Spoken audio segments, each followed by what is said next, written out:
If I asked you, how much do you think you need to retire on $10,000 per month? You'd probably say a couple million, right? And that's what most people think, but the truth is, it's not that simple. I'm a financial planner and portfolio manager, and every day I work with Canadians who want that $10,000 a month retirement lifestyle. Some do it with far less than $3 million, while others hit that number but still feel anxious, unsure, or even run out of money.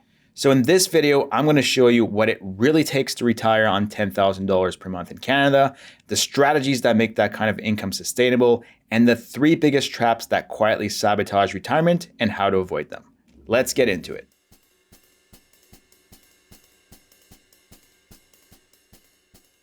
All right, so here's what most people miss. $10,000 per month sounds simple. It's $120,000 per year, right? But that's not factoring in taxes and inflation.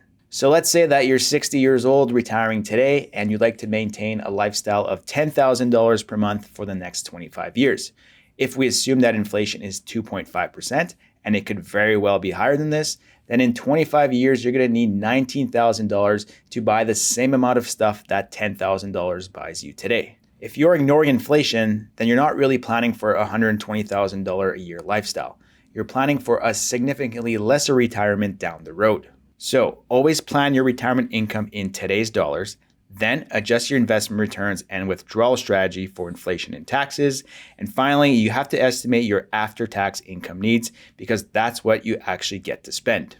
If you're not sure how to even start thinking about a plan and you'd like to have a clear picture of what it will take, we've put together a free guide. It's packed with practical strategies to help you keep more of your income and avoid costly mistakes as you transition into retirement. Download the guide through the link in the description.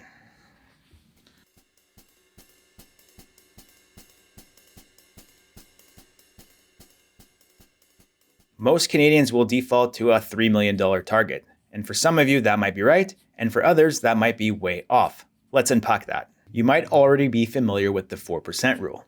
The 4% rule states that you can safely withdraw 4% of your portfolio every year, adjusted for inflation. So if you need $120,000 per year, 4% means that you need to have $3 million saved up. But this rule assumes that you have no other income, your expenses stay the same for the next 30 years, and it forgets completely about taxes. We know that real life doesn't work this way. Let's say you're a 65-year-old couple that just retired. Between the two of you receiving CPP and OAS, let's say you're bringing in $42,000 per year, which is equivalent to about $3,500 per month, and that is guaranteed income that is indexed to inflation. Maybe one of you also has a defined benefit plan that's paying you $1,500 per month. So now we're at $5,000 worth of income coming in every month. That's halfway to our spending goal without even touching our portfolio. So now your portfolio only needs to generate $60,000 after tax instead of $120,000. Under the 4% rule, that would mean that we only need a portfolio of $1.5 million instead of $3 million. But let's not forget that withdrawing $60,000 out of your RSP will leave you with significantly less than the same withdrawal coming from a non-registered or TFSA account, since the RSP is fully taxable. The types of account you have will also help determine how much you need to have saved. And then there's another wrinkle. Retirement spending isn't linear. Let me explain. Most retirees will have a go-go phase where they're spending more of their money at the beginning of retirement. So let's say between the ages of 60 to 75. After that, there might be a slow-go phase where retirement expenses go down because maybe they're not traveling as much. And then finally, we have the no-go phase where, again, there's really not much travel happening at all, so retirement expenses go down significantly. So actionable tip, start with your desired after-tax monthly spending. Then subtract what you're receiving after taxes from CPP, OAS, and any other pensions. And then that will help you calculate what your investments actually need to produce to get you to $10,000 per month.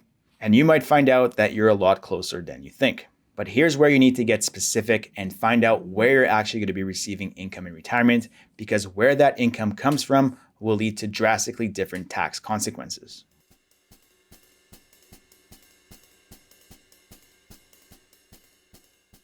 Let's break this down into 4 income streams and review the biggest mistakes people make with each one of these. Let's start with CPP and OAS. Most people underassume how much they're going to be receiving from these benefits, or they assume that it's barely going to move the needle. But here's the truth. The benefits are inflation protected and provide you with a good base income in retirement. On average, a 65-year-old starting CPP will receive $900 per month. And on the high end, you could receive as much as $1,400 per month, and every year this amount goes up with inflation. For a couple receiving CPP and OAS, this is often over $3,000 per month in reliable inflation-indexed income. So strategy tip, use your CPP and OAS to fund your base expenses, groceries, gas, and then use your portfolio money to fund the extracurriculars like golf, travel, and spending money on your grandkids. Up next, we have RSPs. These are great during working years because any contributions are tax deductible and all of the growth is tax deferred. But there is a downside. In retirement, they're fully taxable when withdrawn, and this is where I see a lot of people go wrong. If you wait until you're forced to convert your RSP into a RIF at age 71, you're going to be forced to make your first mandated withdrawal the following year. This could lead to a spike in income, causing you to pay significantly more tax, or worse yet, start losing out on your old age security due to the clawback. We actually saw this with a couple we recently started working with. They waited until they were forced to convert their RSPs to a RIF, and now that they were forced to make withdrawals, both of their incomes were being pushed over $100,000 per year, and they were losing out on 15 cents for every dollar that their income was above the clawback threshold. So consider starting your RSP withdrawals much sooner. That way, once you're forced to convert your RSP into a RIF, you're not jumping up so many tax brackets. Now, if you want help building a tax plan that actually works, we offer free retirement planning calls. Book a call via the link in the description and we'll help you put together a sustainable plan. Next up, we have TFSAs. Most people treat their TFSAs as a bonus account, but they are actually a tax-free income engine that you can use efficiently in retirement. Here's why it matters. TFSA withdrawals don't count toward your taxable income, so they will not trigger the OAS clawback if you make a withdrawal. They also give you flexibility when your income would otherwise be spiking if you made a withdrawal from an RSP instead. So let's say that you want to renovate your kitchen. Rather than pulling that money out of RSPs and potentially triggering a $10,000 tax bill, take that money out of your TFSA instead. Your income doesn't go up, doesn't affect your OAS. It's clean and simple. So if you're able, try to max out your TFSA every year and use it to strategically top up your income without creating any tax surprises. If you have some room, shift your more growth-oriented investments in your TFSA to generate more long-term savings. Lastly, we have non-registered accounts, and people assume that these types of accounts are heavily taxed, but that's often not the case. Here's the key. Interest income is fully taxable, whereas dividends will provide you with the tax credit in most circumstances, and capital gains are taxed at 50% of the gain when the investment is sold. So make sure that you have the right types of investments in the right accounts, because as we can see, interest income is going to be taxed a lot more heavily.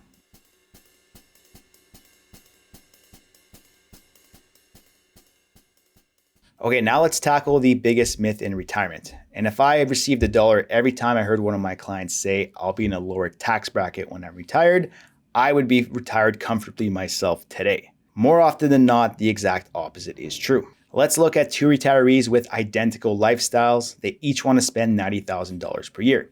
Retiree A makes withdrawals from his TFSA, non-registered account, and RSPs, and ends up with an $11,000 tax bill, whereas retiree B makes withdrawals from their RSP and has interest income from their GIC portfolio, and they end up paying $32,000 in retirement. So same spending money at the end of the day, but triple the tax bill. Why? Because where you take money from matters much more than how much you have saved up. So first thing you need to do is figure out how much you should be drawing from your RSPs every year. And then once you know that, pair your TFSA and RSP withdrawals together to flatten out your tax rate over retirement. You also need to review your plan. Every year there are changes to our tax code, so it's important to stay on top of things to ensure you're being tax efficient.